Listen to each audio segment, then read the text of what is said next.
এবার এমন রোবট বানাবো যে বীরকে শেষ করে দেবে। বীরের বাঁচার কোনো চান্স নেই। বস বস কি করছেন বস?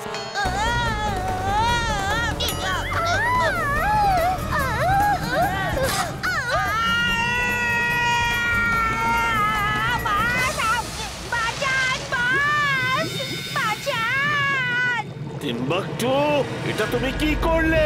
আমার সমস্ত পরিশ্রম বরবাদ হয়ে গেল।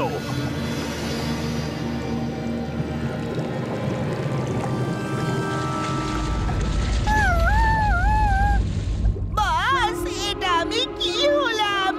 আমার কি হয়েছে বস?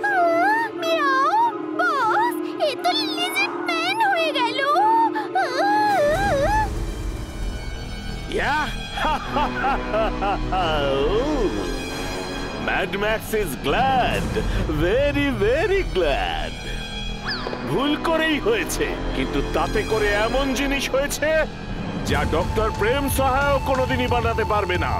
যাও যাও আর বীরকে শেষ করে দিয়ে এসো, আর ডক্টর প্রেম সাহাকে দেখিয়ে দাও যে আমি কত বড় সায়েন্টিস্ট। যাও।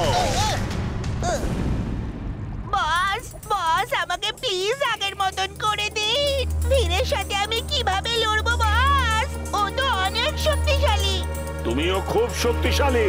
তোমার ভেতরে সমস্ত সুপার পাওয়ারস আছে। তোমার জিভ নিজেই একটা হাতিয়ার। কি?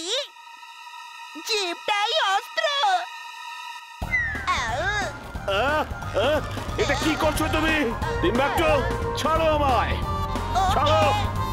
এই নিন।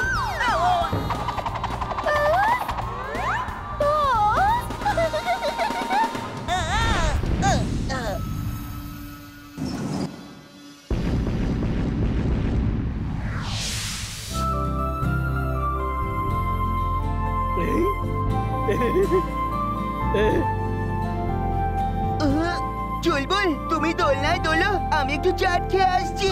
আরে চিন্টু দাঁড়াও, আমি এই শিশুতে একা একা কি করে খেলবো? চিন্টু দাঁড়াও, আমিও আসছি, আমাকে গাজর খেতে হবে।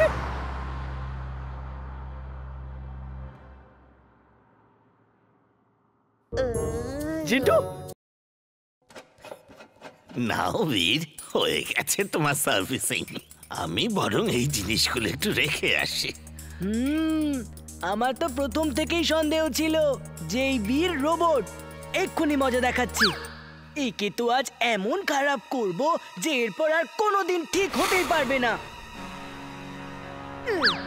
এখন তুমি একদম ঠিক হয়ে গেছো।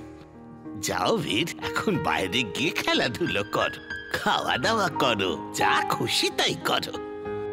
দাদু, আমি হলাম প্রথম রোবট যে মানুষের মতন সবকিছু খেতে পারে আর যা ইচ্ছে তাই করতে পারে। হ্যাঁ বীর, আমি তোমায় এমনটা সেই কারণেই বানিয়েছিলাম যাতে লোকজন তোমার উপর সন্দেহ না করে যে তুমি মানুষ নও, একটা রোবট, অ্যামেজিং রোবট। দাদু, কিছু কিছু ব্যাপার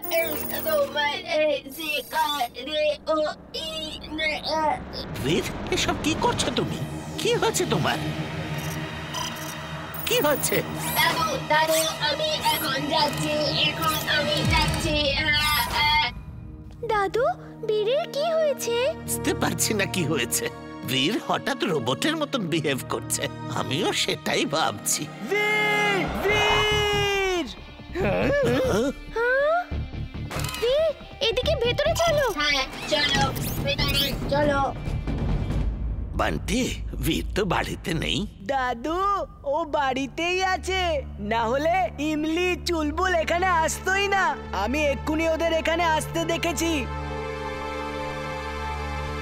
ইয়েস ইয়েস, আমি জানতাম বীর এখানে আছে। এই দেখো। কি জানি কেন বীর এখানে ব্রেক ডান্স করছে।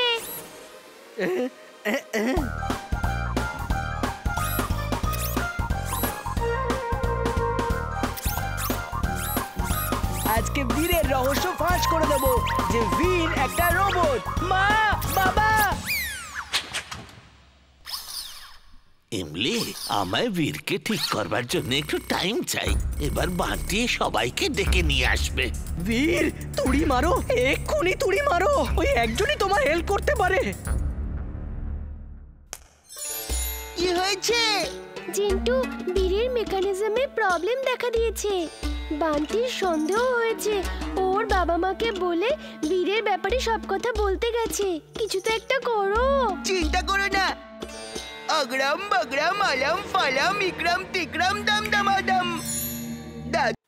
ফুরসতগঞ্জে হঠাৎ কয়েক সপ্তাহ ধরে জলের অভাব বেড়েই চলেছে।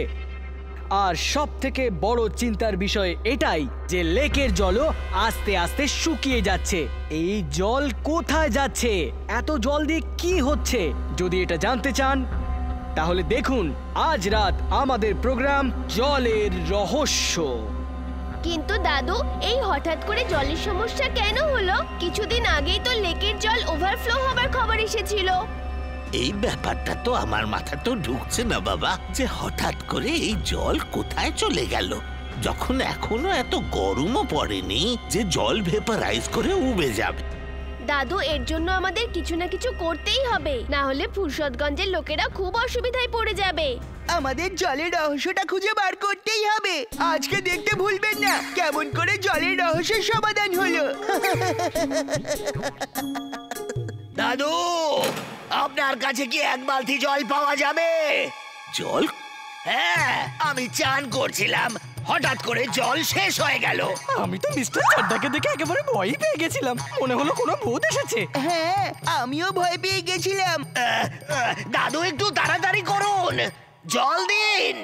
আমার চোখে সাবানের জল ঢুকে গেছে। আরে, আমাদের গ্রামে তো এসব হয় না।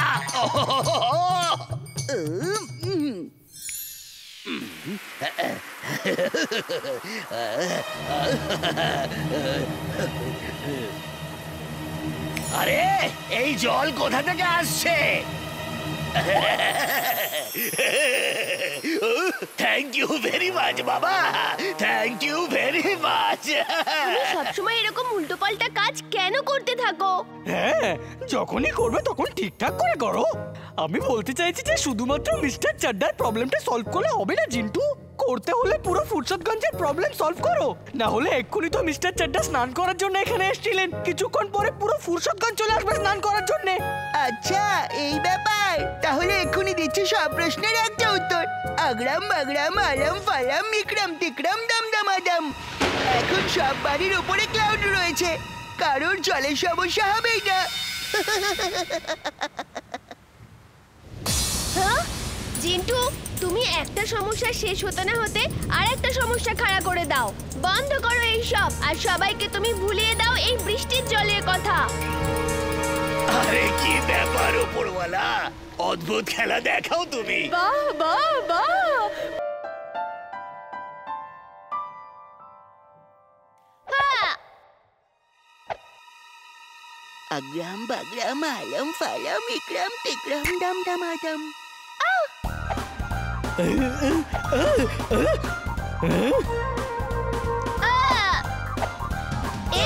জিন্টু, এটা চিটিং, এটা করবে না। কোনো চিটিং হচ্ছে না, ওকে?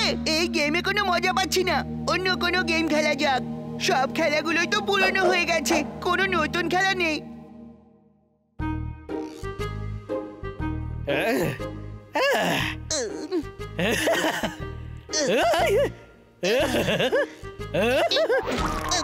এই পাখি দল, আমারই মুখটা পেলে পটি করার জন্য। বাচ্চারা চলে এসো, তোমাদের সকলের জন্য গরম গরম দুধ এনেছি, জলদি চলে এসো। ও, থ্যাংক ইউ দাদু। তোমরা সকাল থেকে খেলে যাচ্ছ, কিন্তু বর্ষাকাল ঠান্ডা লেগে যাবে, সেই কারণেই এই গরম গরম দুধ খেলে ঠান্ডা লাগবে না, সর্দি কাশিও হবে না, দেখবে। এক্ষুনি দেখো দাদু কত চিন্তায় পড়ে যায়।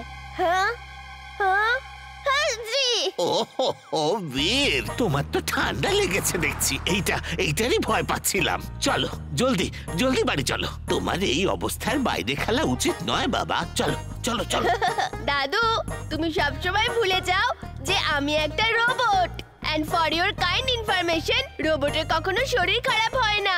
ছোট্ট শয়তান, এটা যে কেন আমি বারবার ভুলে যাই, কেননা আমি তো তোমাকে রোবট বলে ভাবি না। ওকে, এনজয় করো, চলি। হ্যাঁ,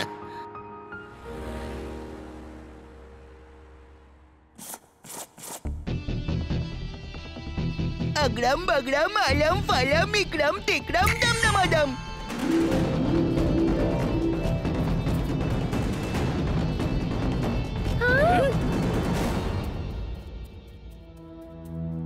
জিন্টু কি করছো তুমি? এই জাদু বন্ধ করো। না, আমার মজা লাগছে। আমি বলছি এই সমস্ত কিছু বন্ধ করো। সবাই দেখলে কি বলবে? আহ!